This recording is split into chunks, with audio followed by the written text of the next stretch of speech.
on 105.9 FM and streaming worldwide on the WMAL app. O'Connor and Company. 7:06, it's O'Connor and Company. Thanks for getting with us here as we've got 2 more hours. If you missed the first half of our program, that's right, we're halfway done. You should subscribe to our podcast so you don't miss a dang thing. Coming up at 7:35, we're going to speak with State Senator John McGuire in Virginia, who's now officially, even more so officially, stamped with the recount victory. He is the nominee for the 2nd District. 8:05 brings us Wisconsin Governor Scott Walker, and then 8:35 an Olympics recap with Matt Bonesteel of the Washington Post. I'm Larry O'Connor alongside Julie Gunlock. You love that name. Matt Bonesteel. Also, it's been, I think, 45 minutes. I need to remind you that Doug Emhoff, the man who wants to be the first man of the United States, impregnated his employee all morning. A very young babysitter that worked for him. He cheated on his wife. It betrayed his children, had sex with that employee, got her pregnant, and then paid her hush money in the form of a non-disclosure agreement to not say anything about it. That's Doug Emhoff, the husband of Kamala Harris. Joining us now is Joe dIGenova, legal analyst, former U.S. Attorney of the District of Columbia. I say all of that, Joe, because it's weird. Suddenly the media has lost their interest in hush money payments. He paid a non-disclosure agreement to this young nanny babysitter who he impregnated, and now we don't have, breaking news, red alerts across the media about how obviously illegal hush money payments are. Should we have a criminal investigation into this escapade? I'm for anything. I mean, why not? And remember, the Democrats changed all the rules. There are no rules anymore. So what you have to do is you start from scratch every time there's a so-called incident. What's really fascinating about that story is you never hear what happened to the child. No. There's no story about the child. Was the child aborted? Did he pay payments? Child support, yeah. He still pays child support? That's right. So where's the media asking all the questions was the child aborted? Right. All we hear is that the young woman who was, I think, can only be described as sexually exploited by Doug Emhoff at the time that he had this improper employer-employee power relationship with her and impregnated her. All you hear is that she did not keep the baby. But yeah, well, I hope the baby was put up for adoption and at a minimum, but we don't know, and of course the media is not interested in finding out. I do understand that Doug is accompanied every place he goes in the White House when he gets near interns, so that's good. Well, you're being somewhat sardonic with that, Joe, but the fact is, Doug Emhoff, should he become the first gentleman of the United States, will have an office and a staff and interns, and there is a, shall we say, palpable pattern of behavior now with this man when there are young women in his employ. Yeah, well, we know to expect very little from the Democrats in high office, so this will be no exception. They will rise or lower themselves to the occasion. All right, let's move beyond the hush money here and ask about this extraordinary turn of events with regard to the plea deal with Khalid Sheikh Mohammed. Of course, this is in a military tribunal setting. Announced, New York Times, ballyhooed. Everyone's talking about this plea deal that they entered into last week. And then over the weekend, Defense Secretary Lloyd Austin vetoed and revoked that plea deal. Wouldn't the defense secretary have signed off on something like this? Or for that matter, wouldn't the commander-in-chief, whoever that is today, have signed off on something like this before it was agreed to? Hard to know in this administration. Lloyd Austin, who is perhaps the dumbest Secretary of Defense in the history of the United States, you remember he complained bitterly during his confirmation hearings that throughout his career, he'd been ignored in meetings. People never paid attention to him. He claimed it was because he was black. I understand it was because he was stupid and no one wanted to listen to him. He has proven conclusively that by going into the hospital, you will recall, for a week and not telling his staff or the President of the United States. Yeah. He probably did not know about this deal because people have started to ignore him in the bureaucracy, which shows what a horrible, horrible leader he is. But the worst thing is that the White House initially released a statement saying that the president was not aware of the deal. Now, I don't know how the President of the United States is not aware of something like this. Now, if the Secretary of Defense wasn't aware of this, it is perhaps understandable that the President wasn't aware. But you have a horrible break in the chain of command, and Lloyd Austin reversed this, obviously, for political purposes to protect Kamala Harris. I mean, this is transparent idiocy and bumbling and foolishness at the highest levels, and I was delighted to see the 9/11 family scream and yell and object. And by the way, there's nothing. Go to trial. And if you have to go and you're worried about whether or not the confessions are going to be admissible because there was alleged torture because of intense interrogation overseas, go to trial. Get it all out. Deal with it. You know what? If I were running the U.S. government again and just something like this happened, I would make sure there were enhanced interrogation techniques if somebody got captured to make sure we found out what else was going on. Was there going to be another attack? How many attacks had been planned? All these people screaming about the enhanced interrogation techniques like this was something that, you know, nobody would ever do. We're trying to protect. Suppose billions were going to be killed as a result of the next attack. Suppose there was an atomic bomb. I for one, favor enhanced interrogation techniques in situations like that when the answer is Armageddon, nuclear Armageddon. But listen, Lloyd Austin is a fool. He's an absolute fool. All you have to do is watch him testify before Congress. He purposely uses a stentorian voice to cover up for a small brain. Joe, what is the is the next step trial? Are they going to go to trial? How much? And what's the timeline? Why not? How much longer is this going to last? Why not just go to trial? Listen, they're worried about having evidence excluded. Let some slug military judge exclude the evidence. Okay, lose. Go ahead and lose. Where are you going to send these guys? What are you going to do with them? He wants to close Guantanamo. Remember, Joe Biden wants to close Guantanamo. Yeah. We all thought that the reason they did this stupid deal and taking the death penalty off was because they wanted to get rid of these guys, send them to Leavenworth, and close Guantanamo and open up a Philly cheesesteak place down there or something for the Cubans on the island. Who knows? I mean, this administration is so anti-national security, so stupid about the way they do it, so ignorant that our enemies are laughing. I mean, just in Russia, in China, in Korea, they are laughing in Syria, they are laughing at these idiots. Every time they see Jake Sullivan, they lick their chops.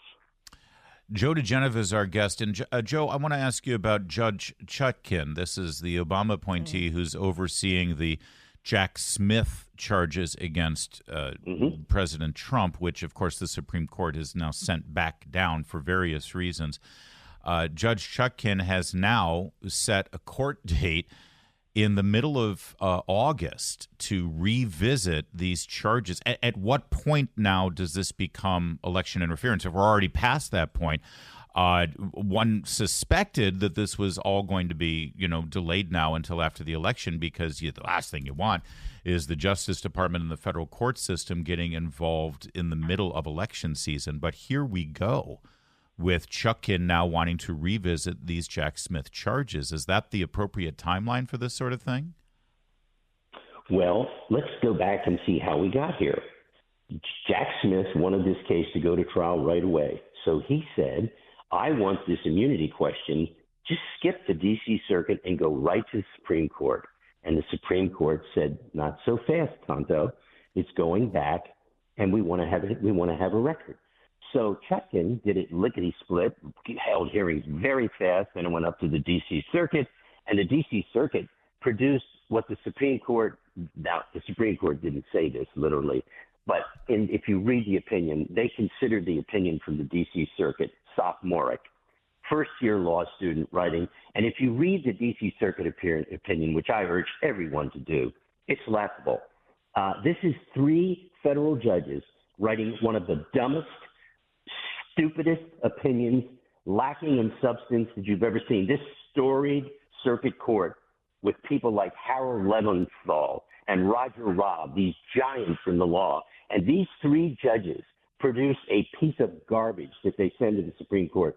And the Supreme Court just smacks down the three D.C. Circuit judges and Judge Chutkan saying, well, you sent us a record that was incomplete, so we're going to have to work with what you gave us, and we're going to find that there's presidential immunity in certain circumstances.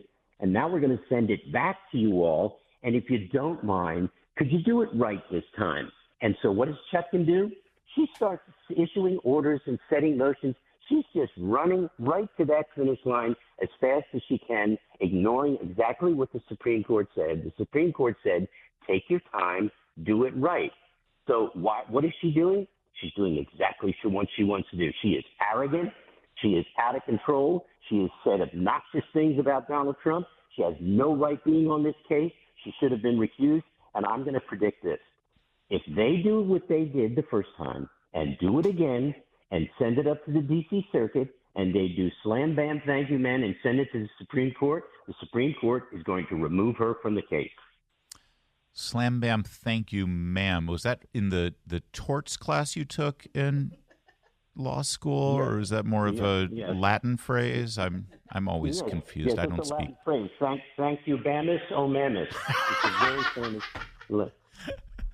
Thank you, brother. Always good to talk to Joe dIGenova on a Monday morning. Thank you. It's anytime. 7:17. MAL. Making sense of the news. Live from the Home Paramount Pest Control Studios. Home Paramount, the leader in pest control since 1939. Need a new roof? Go to longroofing.com. Get your free estimate today.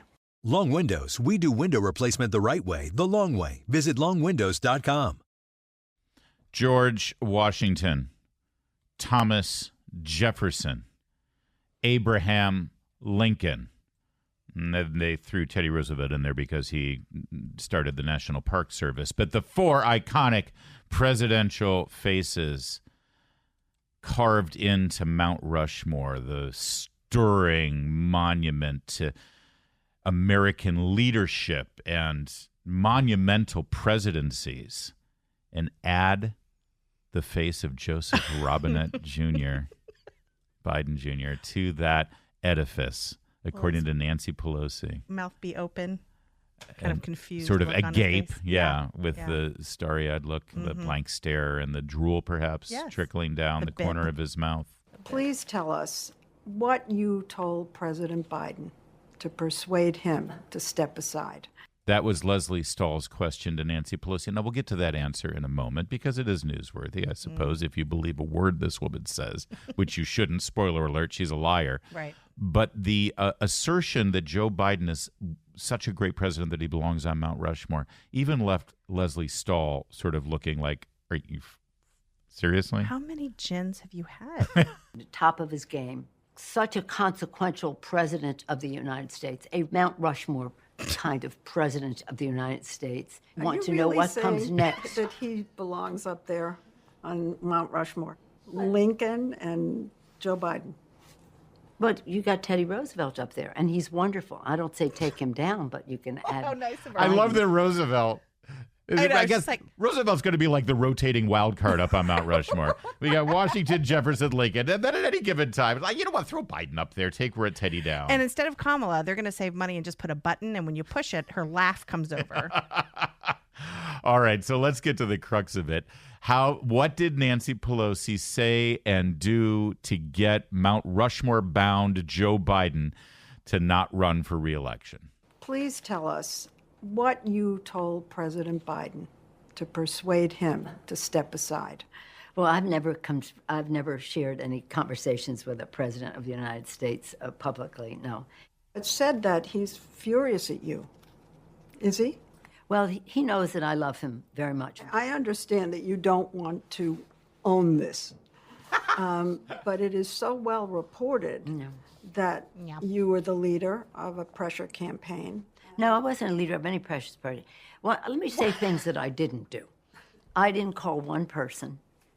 I did not call one person. I could always say to him, I never called anybody. This is like a mob boss denial. It really is. I did not call anyone. Yeah. No one was listening in on my phone calls. No. Right. Okay, so we're not asking you what you didn't do. She texted. We're asking you what you did do. No, she confronted him in person, probably. Yeah. A soft coup. Listen, I guess credit where it's due.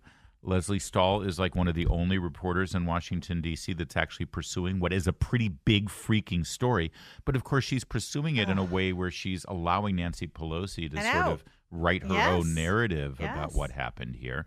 But this is a story that no one cares about.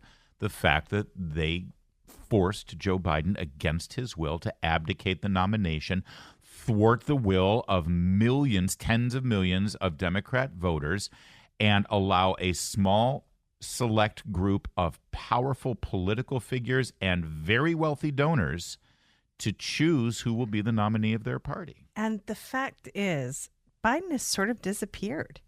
I mean, it's just poof, he's gone. Who is in control right now? Who's governing the country? Is it Kamala? Is it Obama? That's a pretty good question. Yeah, too. they don't ask these questions. Well, because the answer is it's the same people who were running things for the last 3.5 years. Yeah. I mean, well, it's almost like the Constitution doesn't matter. Votes don't matter. We're going to remove this man against his will. And then put him on Mount Rushmore. To save democracy, and then put him on Mount Rushmore. It's 7:23. Now. On 105.9 FM and streaming worldwide on the WMAL app. O'Connor and Company.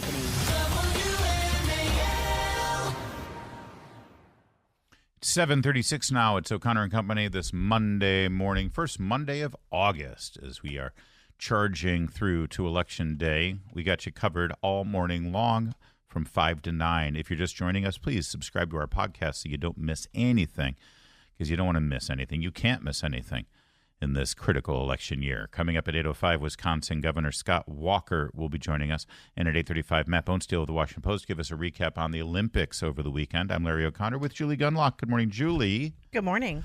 And we are joined now by, it's officially official. Recounts are done. It's just absolutely a done deal. He is the Republican nominee for Congress in the 5th Congressional District. He is State Senator John McGuire. Well, Mr. McGuire, once again, congratulations.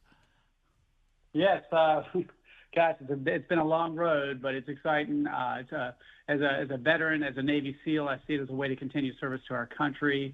But we've got a lot of work to do. I think you guys, the last 3.5 years of America Last is the best advertisement to get Trump back in the White House.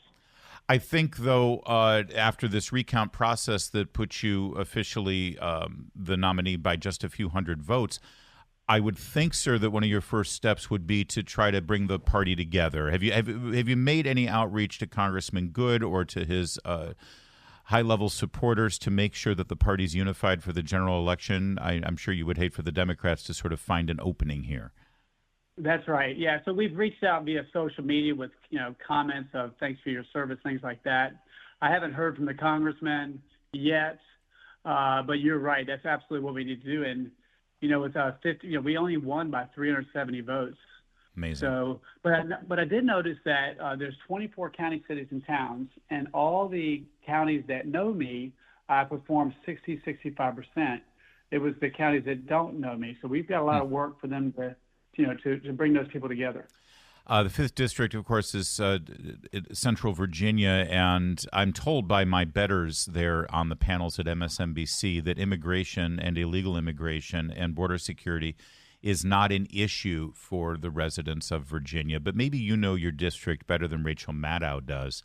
I'm just seeing a story today in the New York Post of an illegal immigrant who had been deported and had been known to cops as a threat, who killed a Virginia college student in a car crash as this young woman was heading back to Old Dominion University. This is a Honduran national who was allowed in the country illegally and then found his way in Virginia. It's just it's like daily we are seeing these stories, State Senator. That's right. Well, it's America Last. And even in this district, in one of our counties, we had Campbell County. We had an illegal alien, age 33, released from jail 4 times because, under Democrat rule, police are bad and criminals are good. And he's 33 years old, just raped a 14-year-old girl in the district in Campbell County. It's happening on a daily basis. And the way to solve all these problems, as you know, is to get Trump back in there. We often talk about how Northern Virginia is so far left and often sways the state. How do you plan on sort of tackling that issue in that a lot of people in your area may support you, may support Trump's policies and Trump himself, but there's a whole lot of, parts of Virginia that don't. How do you plan on getting your message to those folks and maybe some persuadable Democrats who are tired of the inflation and the crime and the fentanyl and the border problems?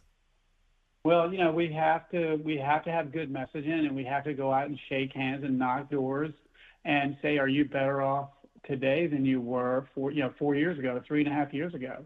And like I said, I think, in the House of Delegates, I've won every Democrat precinct in 4 counties, which is unheard of. And when I knocked on doors, the Democrats' families would come to the door and they say, we're Democrats, but we're voting for you. Do you want to know why?